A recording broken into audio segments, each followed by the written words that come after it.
इस भारत स्वाभिमान के कुछ उद्देश्य हैं। उनमें से एक उद्देश्य है हमारे देश का जो आर्थिक और राजनीतिक भ्रष्टाचार है इसको समाप्त करना। दूसरा उद्देश्य है हमारे देश की जो कर व्यवस्था है, जो टैक्सेशन का सिस्टम है, इसको पूरी तरह से बदलना। तीसरा उद्देश्य है भारत की शिक्षा व्यवस्था का संपूर्ण रूप से स्वदेशीकरण करना, भारतीयकरण करना। चौथा उद्देश्य है हमारे देश की जो न्याय व्यवस्था है उसका संपूर्ण रूप से स्वदेशीकरण, भारतीयकरण करना। पांचवा उद्देश्य है हमारी अर्थव्यवस्था का स्वदेशीकरण करना, भारतीयकरण करना।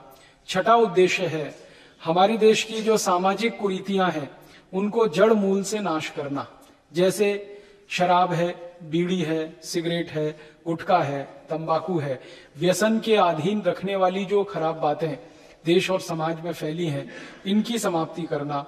सातवां उद्देश्य है भारत देश के पर्यावरण को और ज्यादा बेहतर बनाना। आठवां उद्देश्य है इस देश की गरीबी, भूखमरी, बेरोजगारी की जो परिस्थिति बन गई है उसको पूरी तरह से नेस्तनाबूद करना। और नवां उद्देश्य है हमारे देश की जनसंख्या को नियंत्रित कर पाना। ये 9 उद्देश्यों के लिए भारत स्वाभिमान बना है। इन्हीं की पूर्ति के लिए हम ये काम करने की तैयारी कर रहे हैं। आपके मन में एक सवाल आएगा कि अगर हम इन उद्देश्यों की पूर्ति के लिए काम करना चाहते हैं तो आजादी के 62 साल में क्या इन उद्देश्यों की पूर्ति नहीं हो पाई है? हम लोग अध्ययन करते हैं, अभ्यास करते हैं, आप भी थोड़ा बहुत देश के बारे में जानने और समझने का मादा रखते हैं, काफी कुछ आप देश के बारे में पढ़ते हैं, चिंतन करते हैं। हमारा अध्ययन और आपकी समझ दोनों को अगर मैं जोड़ दूं तो ऐसा लगता है कि आजादी के 62 साल के बाद भी हम उन उद्देश्यों की पूर्ति नहीं कर पाए हैं जिन उद्देश्यों की पूर्ति के लिए आजादी की लड़ाई लड़ी गई। हमारे देश के क्रांतिकारियों ने जिन उद्देश्यों के लिए आजादी लाई है वो उद्देश्य अभी भी अधूरे हैं। अगर कुछ क्रांतिकारियों का नाम लेकर मैं बात करूं तो इस देश के सबसे महान क्रांतिकारियों में एक, सबसे कम उम्र में फांसी के फंदे पर चढ़ने वाले जो क्रांतिवीरों में जिनकी गिनती होती है, अमर शहीद भगत सिंह, अमर शहीद चंद्रशेखर आजाद, अमर शहीद ऊधम सिंह, अमर शहीद खुदीराम बोस, अमर शहीद हमारे देश के ऐसे सचिंद्रनाथ सान्याल, अमर शहीद हमारे देश के बहुत बड़े उद्देश्य के लिए समर्पित राम प्रसाद बिस्मिल, अमर शहीद हमारे देश के अशफाक उल्ला, अमर शहीद अजीमुल्ला, ऐसे 1-2 नहीं 7,32,000 शहीद जिन्होंने इस देश के लिए अपना सब कुछ कुर्बान किया, बलिदान किया, उनके सपने जो थे वो अभी भी पूरे नहीं हुए। इन शहीदों के दस्तावेजों को पिछले कई वर्षों से मैं पढ़ता हूं तो देख के दुख होता है कि ये सारे शहीद चाहते थे कि भारत आजाद हो और आजादी के बाद भारत की एक भी समस्या का समाधान जो अंग्रेजों ने पैदा की है वो भारत की व्यवस्था समाधान करे। अंग्रेजों की पैदा की गई गरीबी की समस्या, बेरोजगारी की समस्या, भूखमरी की समस्या, भ्रष्टाचार की समस्या, सामाजिक छुआछूत, ऊंच नीच आदि की सामाजिक हमारी समस्या, इन सबका समाधान हमारे शहीद चाहते थे। भगत सिंह की बात अगर आपसे कहूं तो उन्होंने जेल में रहते हुए जब उनकी गिरफ्तारी हो गई थी, आप जानते हैं उन्होंने एक अंग्रेज अधिकारी की हत्या की थी, उसका नाम था सैंडर्स।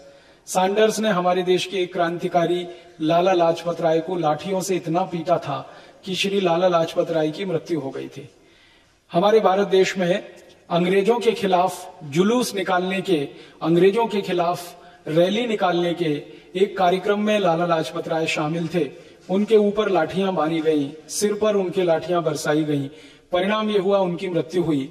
जिस अंग्रेज अधिकारी ने ये काम किया उसका नाम था सैंडर्स। भगत सिंह ने उनको मार देने का, खत्म कर देने का संकल्प किया था और एक दिन उसको उन्होंने पूरा कर दिया, सैंडर्स को गोली मारी।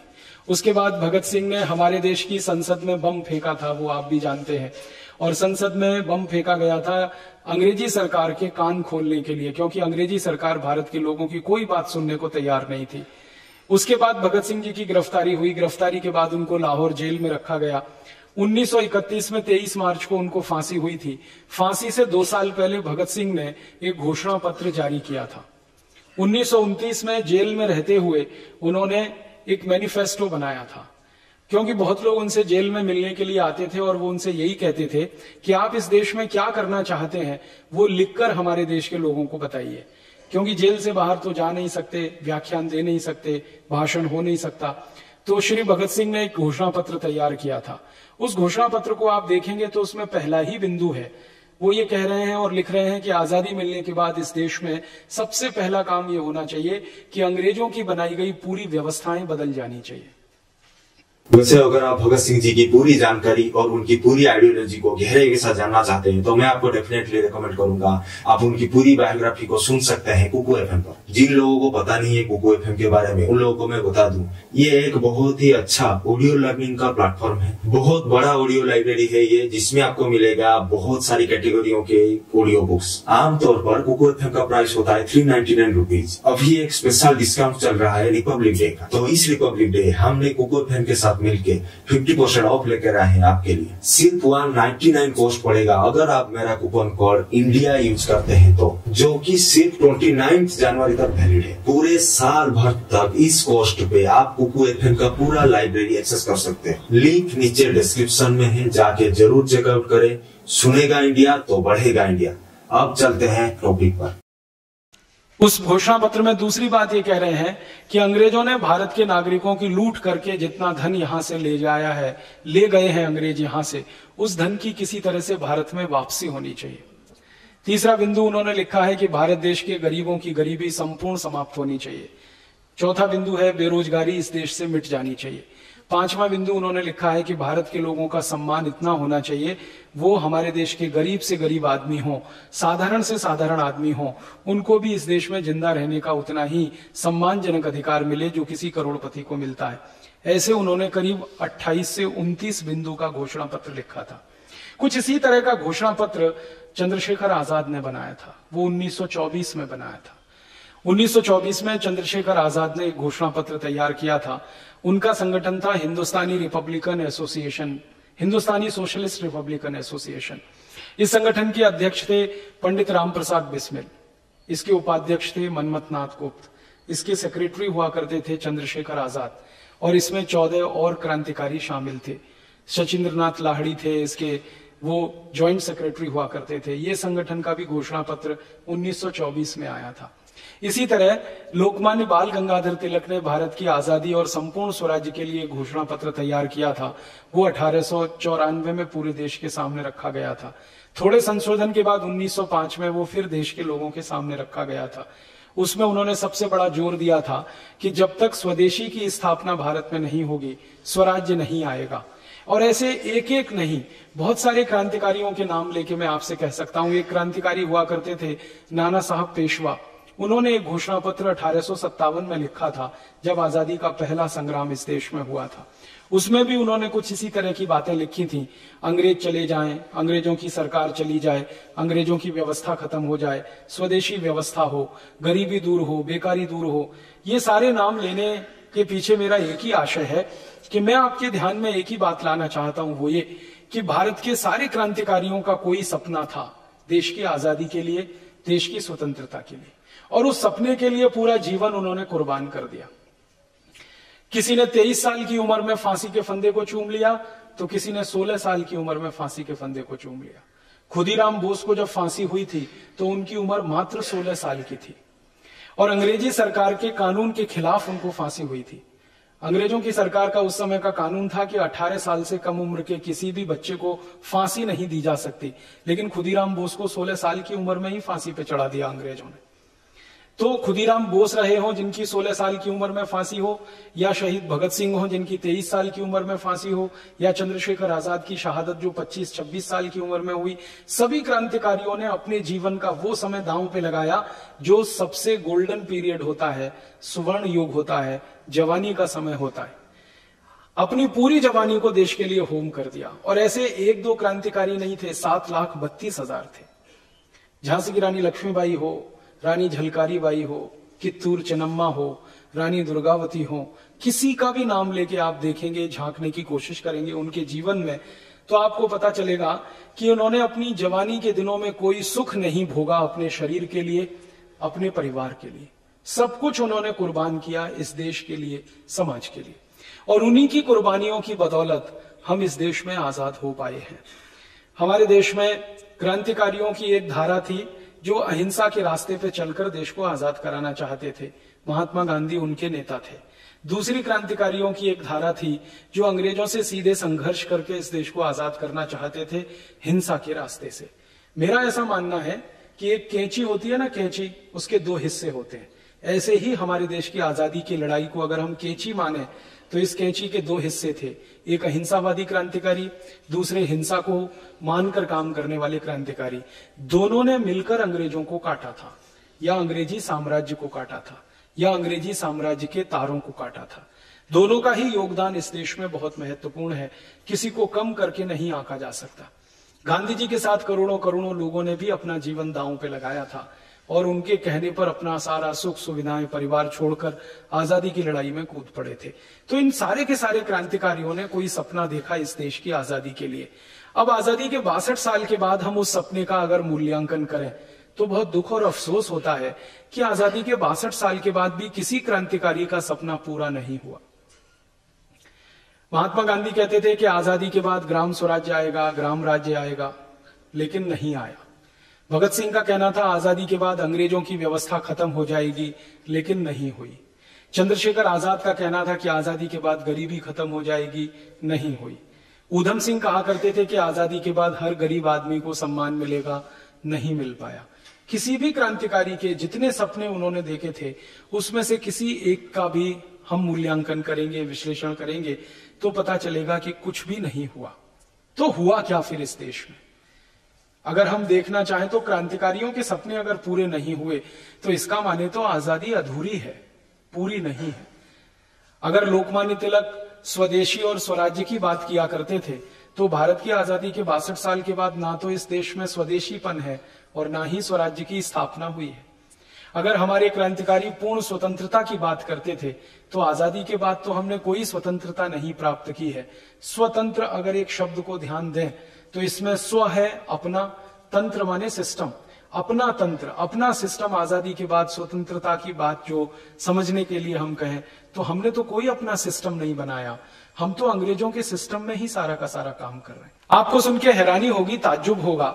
मैं जब इस देश की व्यवस्थाओं के बारे में अध्ययन और अभ्यास करता हूं तो इतना दुख होता है कि अंग्रेजों ने हिंदुस्तान को गुलाम बनाकर रखने के लिए जितने तरह के कानून बनाए, जितने तरह की नीतियां बनाई, वो सारे के सारे कानून, सारी की सारी नीतियां ज्यों की त्यों चल रही हैं। उनमें कोई कॉमा फुल स्टॉप का भी संशोधन नहीं हुआ। उदाहरण दूं आपको मैं, अंग्रेजों ने हिंदुस्तान को गुलाम बनाकर रखने के लिए 34,735 कानून बनाए। उनमें से एक कानून है जिसका नाम है IPC, हम उसे कहते हैं इंडियन पीनल कोड। दूसरा कानून है CPC, जिसको हम कहते हैं सिविल प्रोसीजर कोड। तीसरा कानून है CRPC, जिसको हम कहते हैं क्रिमिनल प्रोसीजर कोड। ये तीनों ही कानून अंग्रेजों के जमाने के हैं, इसमें कोई रद्दोबदल हमने नहीं किया है। इंडियन पीनल कोड जो है ना, वो तो नकल है आयरिश पीनल कोड का। अंग्रेजों के देश ब्रिटेन ने एक देश आयरलैंड को गुलाम बना के रखा हुआ है। आपको मालूम है इंग्लैंड के पास एक छोटा सा देश है, उसका नाम है आयरलैंड। वो स्वतंत्र देश है, लेकिन अंग्रेजों ने गुलाम बनाकर उसको 1100 साल से अपने कब्जे में रखा हुआ है। आयरलैंड अभी तक स्वतंत्र नहीं हो पाया और आयरलैंड की स्वतंत्रता के लिए 1100 साल से अभियान चल रहा है, लेकिन वो सफल नहीं हो पा रहा है। आयरलैंड को गुलाम बनाकर रखने के लिए अंग्रेजों ने एक कानून बनाया, आयरिश पीनल कोड। दुर्भाग्य से उसी की फोटोकॉपी है इंडियन पीनल कोड। जब मैंने आयरिश पीनल कोड की कॉपी खरीदी और इंडियन पीनल कोड तो हमें मिल जाता है, दोनों को सामने रखकर अध्ययन करना शुरू किया तो एक भी कॉमा फुल स्टॉप हमारे यहां बदल नहीं है। बस अंतर इतना है कि आयरिश पीनल कोड में जहां आई का मतलब आयरलैंड है, इंडियन पीनल कोड में आई का मतलब इंडिया है। बस इतना ही अंतर है, कोई दूसरा अंतर नहीं। मैं आपको एक ऐसी बात कहने के लिए यहां आया। अंग्रेजों का एक अधिकारी हुआ करता था, उसका नाम था TB मैकॉले। उसने ये ड्राफ्ट किया IPC और इसकी ड्राफ्टिंग हुई सबसे पहले 1840 में, लागू हुआ 1860 में। ड्राफ्टिंग करते समय मैकॉले ने एक पत्र लिखा था ब्रिटिश पार्लियामेंट के हाउस ऑफ कॉमन्स को, क्योंकि मैकॉले को वहीं से भेजा गया था।